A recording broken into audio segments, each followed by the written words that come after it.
I'm Rosemary Baize, and this is my story.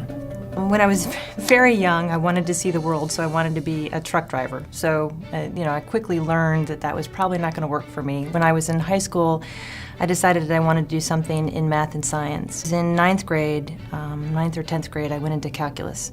And I'd always been a really strong student, had done very well in a number of areas. I went into calculus, and I struggled. And I got C's, the first C's in my career I'd gotten. And I went and I talked with the teacher at the time, and I said, I'm really struggling here, what do I need to do? And I can remember, he said, you have reached your mathematical plateau. You should not pursue math any longer and do something else with your high school career. And I went home and I was devastated by this comment, and it just fired up my mother. My mother was furious with it. And so she went in and she said, look, she's gonna do well, and we're gonna help her get to where she wants to go. I'm getting emotional. And so she, my dad, fortunately, he worked at GM, and he had a new hire that was a female engineer. She was a mechanical engineer, and she was probably, in her early 20s. And she came over and she tutored me in calculus. And so by the end of the year, I had A's in calculus. And from that point forward, I was very strong in math. And I really made it my mission to do well in math. And I think that was kind of the turning point where I decided that that was something I wanted to do. And it was somebody telling me that I couldn't do it that really stimulated. So in an odd way, that guy that told me that I'd reached my mathematical plateau had a very positive impact on my life because of the people that helped me. So when I was in college, I got an opportunity to interview with multiple companies.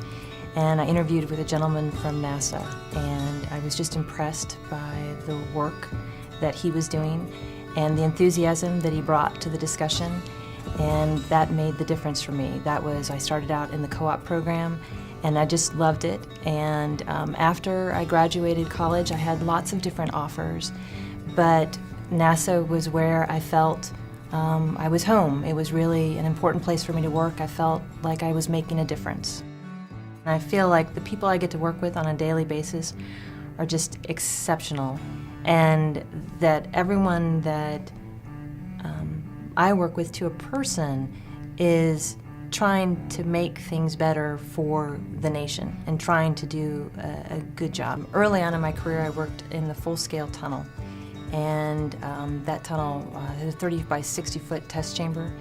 And we would go and install models in that, and just being in that amazing building and knowing that so many aircraft had gone through there and really been changed by the data that came out of that. It was just a cool thing. I'm the science manager for a climate-focused mission called the Climate Absolute Radiance and Refractivity Observatory. It's CLARIA. And that mission is focused on getting a more comprehensive and rigorous understanding of climate change. And the way in which it does that is through very highly accurate measurements. There's spectrally resolved measurements of the thermal infrared, the infrared radiation being emitted, and the reflected solar radiation. And so it looks at the energy leaving the planet. And the real key is these high accuracy measurements. The CLARIO instrument is designed to put measurements that are 2 to 10 times more accurate than anything else we have in orbit. I think that through my career, it didn't end up where I thought I would. I started with aerospace engineering, then I went and got a master's degree in business administration, and then from there I wound up in climate science.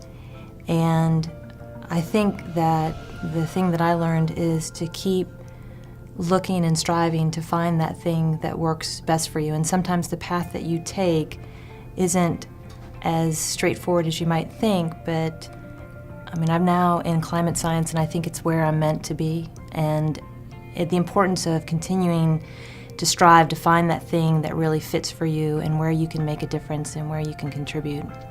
I have friends of mine who don't like their job, and I find myself wondering, why are you staying? Why would you stay? If you don't like your job, why would you stay? You should continue to move. And they say, well, I can't. And that disappoints me because they're meant for something else and they're missing that opportunity. And what I've been very fortunate in NASA is NASA's allowed me to make those changes and to find that place that really fits for me.